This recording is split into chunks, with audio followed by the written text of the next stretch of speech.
Day. And you're listening to The Way It Is.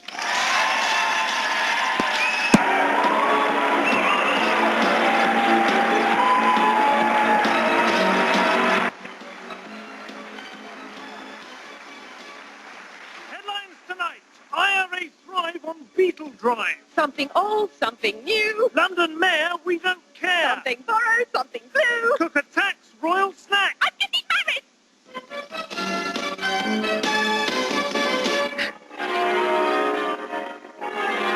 Hello. You join us today for a very exciting edition of The Way It Is. Exciting? Yes. Why? I'm getting married today.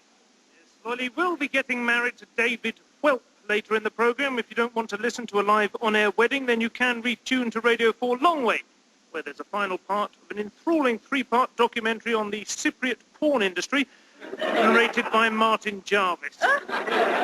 Why should people want to listen to that? It's degrading and exploitative. And your wedding is... Sorry? I said, and your wedding is... Oh, today! Today! My wedding's today! Moving on.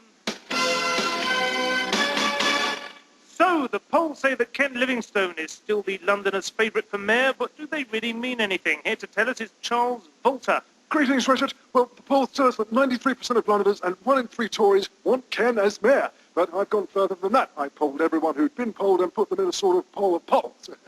I put all the results together in a poll pot. Very good. Thank you very much. Thank you. I polled the media, BBC, ITV, BBC 2, ITV2, Channel 4, ABC, CBS, CNN, MTV, VH1, QVC, the shopping channel, and, of course, UK Gold, who will be showing the results in about 5 years' time. And then? Then I repolled everyone to get a final poll position, at which point I realised I had too many polls, so I got rid of half of them. With a poll axe. Oh, yes, you're learning, Richard. Yes, I like the spirit, yes. Then in one final, dazzlingly... Vault. Yes. Yes, don't get clever. I employed Michael Palin to go poll to poll. And the final result was? A bit confusing, actually, but I did discover some people I polled actually were that. What? Polls. I see. And what did they say? Well, they said, yes, I would very much like to see Livingstone mayor. Yes, spurious in the extreme, Charles. Well, we know Livingstone's the favourite. What about the Tory candidate, Steve Nobber Norris? Well, Richard, yes, he's been doing some private polling among female voters. The results should be available in, 9 months' time. Charles, I'm exhausted but strangely satisfied.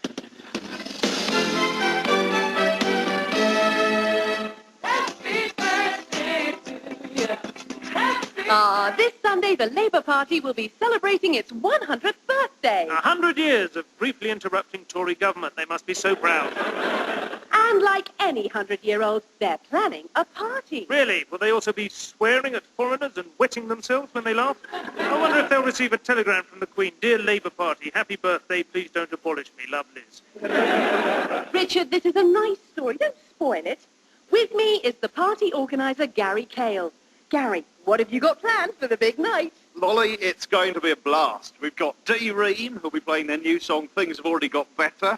Plus, we'll be unveiling a specially commissioned mural portraying the 3 ages of the Labour Party since 1900. Perhaps you'd like to describe it for the listeners. Certainly would. The first portrait depicts our great founder beckoning the people to join him at the birth of Britain's brand new Labour Party. That's Keir Hardie. No, it's not. It's Tony Blair, actually. The second celebrates Labour's great achievements in government this century. Like the NHS and, well, like the NHS. No, not like the NHS, like bus lanes on the M4, half-price TV licences for the blind, and the drug czar, which is really hit. And the third?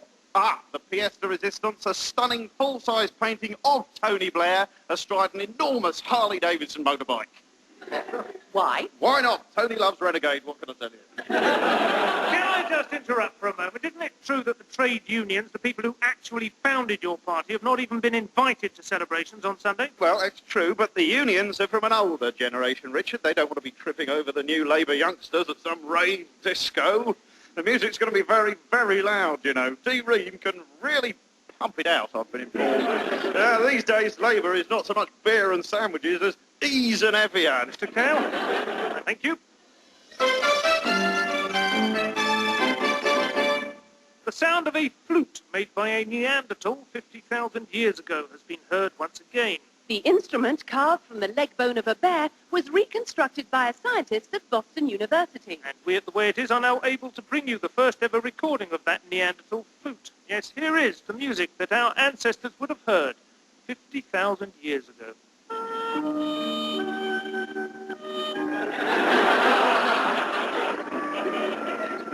Eerily familiar. We are receiving reports of a news story that isn't about the London Mayor. Our reporter Jackie Trent is outside. Jackie, how did this happen? Hello, Richard. It seems incredible, I know, but out here in the real world, it appears that vast numbers of people are going about their everyday lives quite openly not giving a toss about the race to be London's mayor. It was inevitable that sooner or later a story would emerge to satisfy them. And that story is? That there are vast numbers of people who don't give a toss about the race to be London's mayor. Still sounds a bit like a London Mayor story to me, but if it's the best we've got, how is this not giving a tossness manifesting itself? Well, there have been reports of widespread tutting and eye-rolling in living rooms all over the country, often coinciding with the news headlines coming on. Some members of the public have even been turning their televisions off. I don't know about you, Richard, but I wasn't even aware you could do that. No, indeed. What implications does this have for the mayoral election? That's the point, Richard. It doesn't. Thanks, Jackie. More on what I've just decided to call Yawn Gate as it happens. 13 million of us have suffered from them. Another 2 million will by the end of the year. And this week, a new spate was announced. What are they? One-day train strikes. They used to be the curse of Harold Wilson and Ted Heath, but these days everyone from John Prescott to Pierre-Yves Gerbeau seem unable to appease the NUR. From Helsinki, where one-day train strikes outnumber people by nearly 2 to 1, here's Matt Black. They used to be the curse of Harold Wilson and Ted Heath, but these days everyone from John Prescott to Pierre-Yves Gerbeau seem unable to appease the NUR. And here in Finland, one-day train strikes outnumber people by nearly 2 to 1. This is Matt Black for The Way It Is, Helsinki. Thanks, Matt. As Finland finally finished him off. Listening to that report, and on the line now is Paulie Haikilo, who advises the government on industrial relations. Paulie, how do you account for the number of one-day train strikes in Finland? I imagine it's very cold in Finland. Yes. And much of the population would spend their weekends bobsleighing on the icy high-ski plains, whilst whipping each other's naked bodies with frozen octopus tentacles marinated in lard. Don't you want to know about the extraordinary number of one-day train strikes? Well, Finland is leading the world in this form of industrial discord. Huh, what's to know? It's very cold in Finland. Oh, yes, well, I've had enough of this. Yes, and so have we. Paulie Haikilo there from Finland. To think I could have done that weeks ago.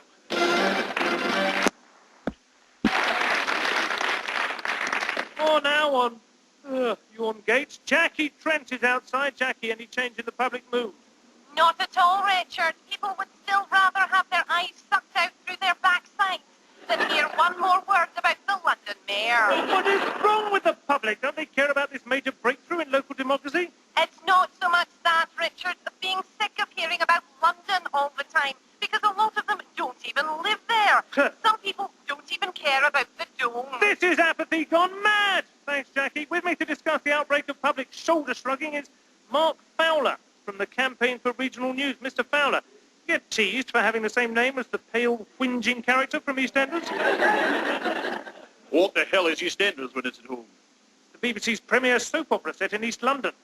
Oh, well, no. You see, this is typical of the media's obsession with London. It's London, London, London. It's all we ever hear on the news. There are exciting and interesting things happening outside the M25, you know. Name one. What, one thing? Right, well, what a terribly London thing to say. Name one.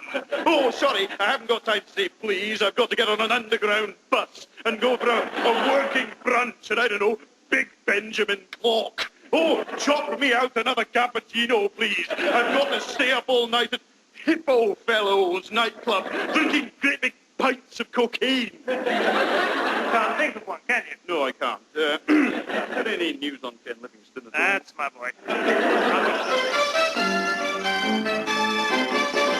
The Tories this advantage of the Opposition Day debate to dish the dirt on the Dome. With me is the Right Honourable Gordon Wynne Taylor from the Conservative Knee-Jerk Committee.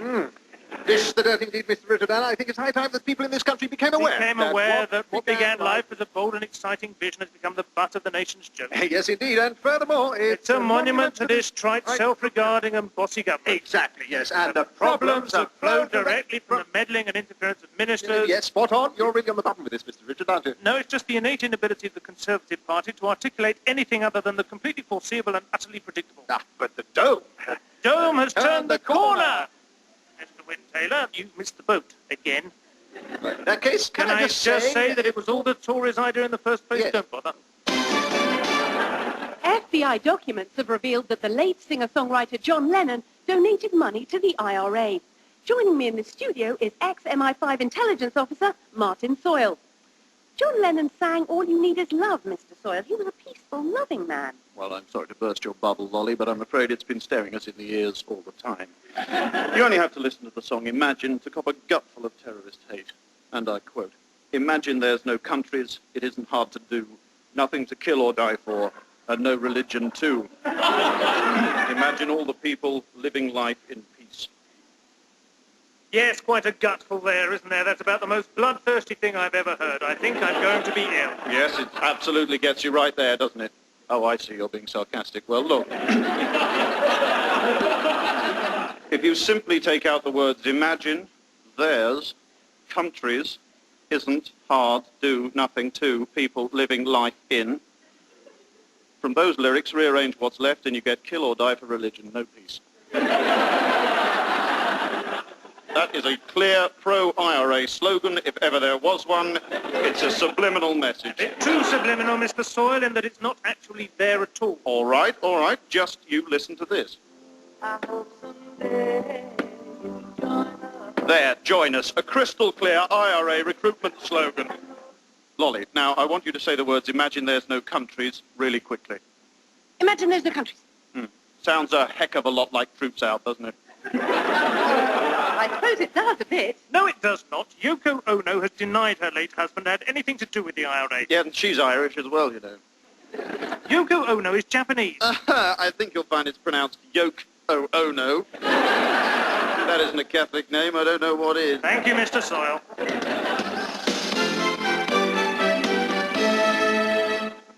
Sex in space! No, not a kinky episode of The Muppets, but the revelation that space shuttle astronauts have been secretly conducting tests in weightless lovemaking. These astronauts, or should I say astronauties, No. have reportedly been focusing on 10 different sexual positions in space. Here to demonstrate this for us is Dr. Benjamin Hardstaff. Thank you very much indeed. Yes, I'm sorry to interrupt, but I'm afraid we've run out of time. I'm sorry, Dickie? I'm afraid we've run out of time. We won't be able to demonstrate the sexual positions in space. We'll just have to give it a miss. No, Mr. Richard, please. I must be allowed to continue my work. Sorry, no time. But my pressurization tank. I brought it in specifically for this demonstration, Dickie. This rubber catsuit, this tin of Swarvega, this cutter nine-tails, the pretty Polly hold-up, the water wings and the warm courgette. I must be allowed to illustrate this story. I've been waiting for a science news story like this for 2 long years. Look, I'm terribly sorry, but we have to... But Miss Swain is to be married soon. I need her for my demonstration before she is soiled by another. I'm rapidly running out of time here. Where else, pray tell, am I to find a black hole at this late hour? How in the name of all the scientists can I illustrate the passage of my gravity-defying probe without her heavenly body with which to attempt the entry? I'm all fired up and ready for takeoff, Dickie, and by Saturn's ring, I have a desperate need to orbit Uranus and eject some excess liquid fuel right now. Thank you, Dr. Hardstaff. Houston, we have a major problem. Thank you, Dr. Hardstaff.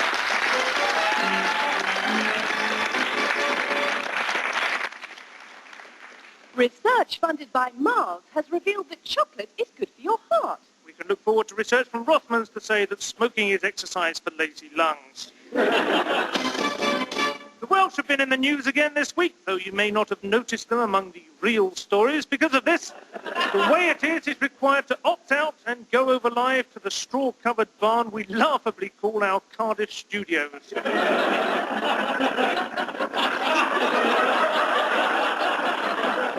Yakida, I'm David. And I'm Gwenny Jones. And you are listening to the Wales it is, isn't it?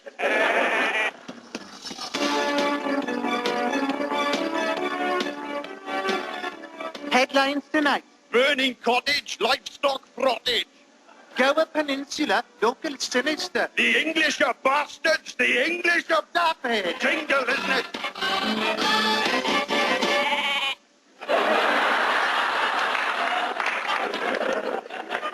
London Mayor. London Mayor. Oh, lardy bloody da. I'm sick to death of hearing about it. There's Welsh stories out there too and all, and here's one of them. Yes. Shock news from Hereford, where ancient documents have been uncovered showing it's legal to shoot good, honest Welsh folk within the cathedral grounds from 12 yards and using a longbow. The English bastards! On the line from Hereford is Town Councillor Thornton. Well, Councillor, what you got to say for yourself, eh? He's shooting the Welsh now, is it? Well, Daffy, you've obviously taken this all too serious. It's a lady boy, oh. Firstly, it's Mr. Davitt, do you see? And secondly, it's not a laughing matter. Right, Welshmen might get killed with this, with arrows. These are very old documents, Mr. Davitt, and nobody takes them literally. So you were saying you've never taken advantage of these laws? And shot a tap. Well, obviously, I'd like to say that. I knew it! You're just after the secret of our rarebit. It's just cheese on toast, isn't it? Oh, damn you, English bastard! Daffy. Before we go over to the sheeping forecast, thank you, there's just time to remind listeners that if I see any English down Cardiff Town Centre after dark, they're going to get nutted. Ancient laws or not. You tell him, Gwenny. You lovely beast, you. Thank you very much. John Prescott has decided that Railtrack will retain responsibility for rail safety, despite his assurances that it would become the responsibility of a totally independent body. What better way to ponder our dying railways than with the understated, unhurried, elegant lines of meditation that is haiku. By me. Blood on the rail track. Prescott steams away. Psh. Psh. Thank you. Richard, that's really lovely. I like the owl at the end. It's a train whistle. Oh, jingle.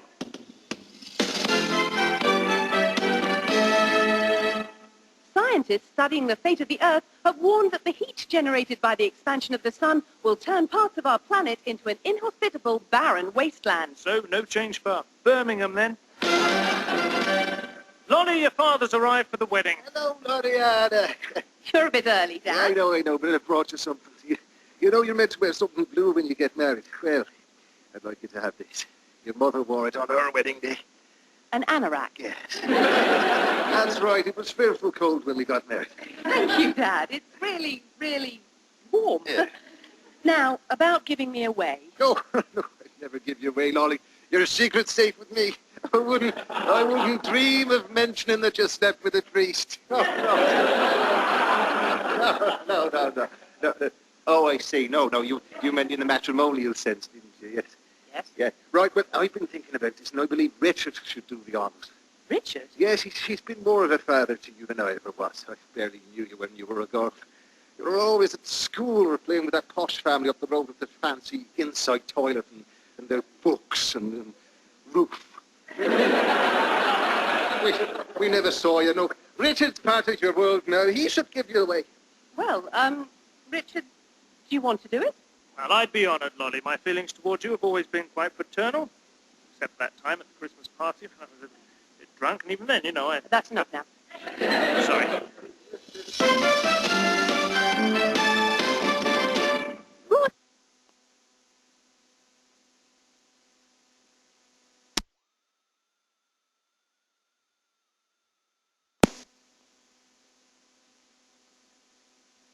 Lolly, all the charges have been dropped. They couldn't prove a thing. Well, you've come back to us just in the nick of time. What's all this about a plot to poison the Queen? Oh, Lolly. It came as such a terrible shock to Her Majesty. Were there any other members of the royal household in danger? Well, Lolly, I can put your mind at rest. The Princes William and Harry are completely safe. They never eat the same food as the Queen. No? No, they only eat honey, Lolly, and ambrosia, the nectar of the gods, running down their princely cheeks onto their well-toned Adonis-like torsos before collecting in a pool just above. Yes, all right, Quentin. So what about these rumours about a tryst between Prince William and Britney Spears? Oh. Apparently she's buying a house near him. No, it's not true, Lolly. It's a wicked lie. The prince of the realm would never take up with a gold-digging strumpet. Oh, really? Well, Prince Andrew doesn't count, Lolly. He's a changeling. No, Britney Spears means nothing to William, Lolly. There's only one person who was truly born to make him happy. An older, wiser man, Lolly. Tolerant, paternal, yet with a fondness for honey. And Greco-Roman wrestling. Need I say no, Lolly? No. Hit me, Willie, one more time. Quentin, stop it. Oh, he's almost 18, Lolly. We can drink together from the overflowing chalice of plenty. Somebody call security! Lolly, he hasn't got a mummy.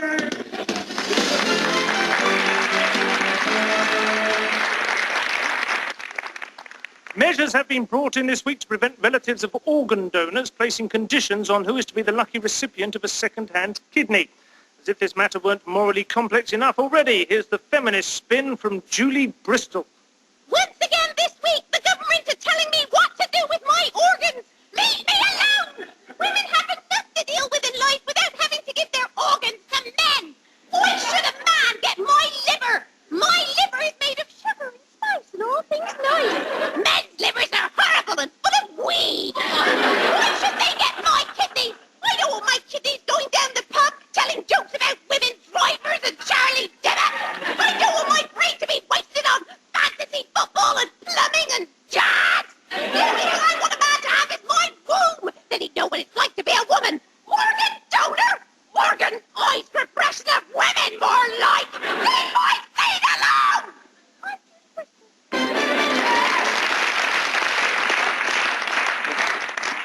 The Prince of Wales is touring the Caribbean. This week he joined in with a musical welcome in Trinidad. Lloyd Fisher is in the port of Spain. Bit pressed for time, Lloyd, briefly. What did he do? Calypso. Just him? Combo. Fast song? Bit slow. Was he good? Old pro. Did they like it? Stole the show. Done it before? Don't know. What are they calling him? Maestro. Did they dance? Limbo. Do it well? Down low. Charles in a sweat? Royal glow. Name of fruit. Mango. Type of car? Volvo. Brown liqueur? Cointreau. French for hat? Chapeau. Smoked cigars? Castro. Vanessa Feltz? Fatso. Region of France? Bordeaux. Some like it hot? Monroe. Throwaway pen? Biro. Electrical store? Tempo. Japanese wrestling? Sumo. Mexican currency? Peso. Black and white? Mono. Hitchcock film? Psycho.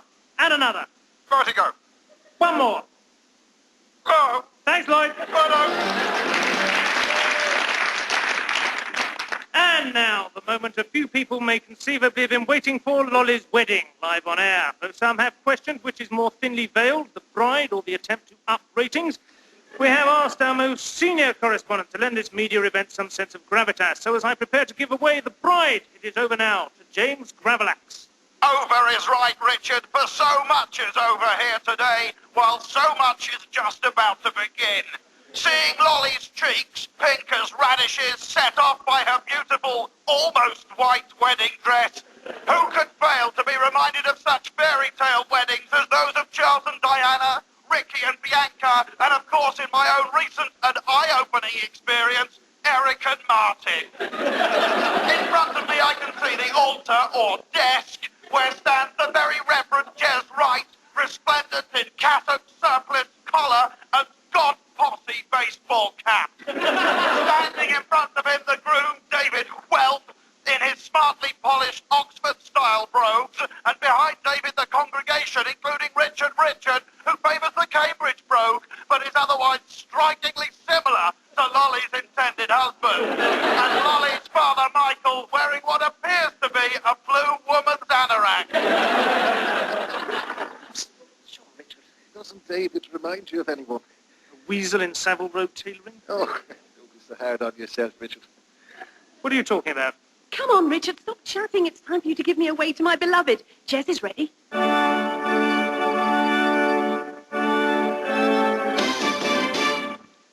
Hi.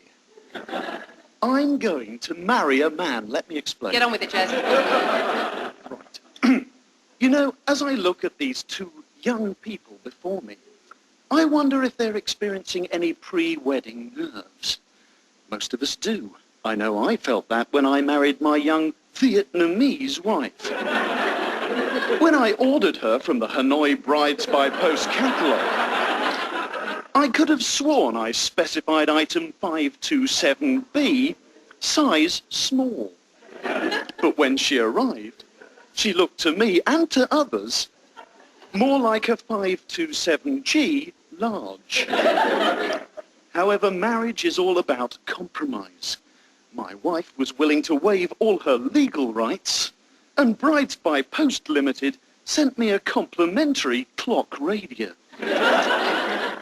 Anyway, it's at this point that I must ask if there is anyone here present who knows of any just cause or impediment why these two people should not be joined in holy matrimony to speak now. Few. Because I remember Get on one with it. fight. Yes. Now, before we proceed, I've been asked by the production team in the box to get some level on David and Lolly's voices. So, Lolly, if you'd just like to say a few words into that microphone there. 1, 2, 1, 2. I do. Let's not jump the gun. But that's fine. Sure, Loriana, doesn't your David remind you of Richard? What? You mean Richard? Richard? What absolute nonsense. They couldn't be more different. I'm not so sure. Well, you should be. If David were like Richard, then that would imply that I was in some way subconsciously attracted to the insufferable, arrogant, strident, pedantic snob, which I'm not in any way at all. They might look slightly similar, but David is a loving, caring, fatherly, sweet bunny rabbit. Yes, that's fine. If we could just get on. David, we need some level from you, if you'd just like to say a few words into that same microphone there. Good evening. I'm David Welp, and you're listening to The Way I Speak.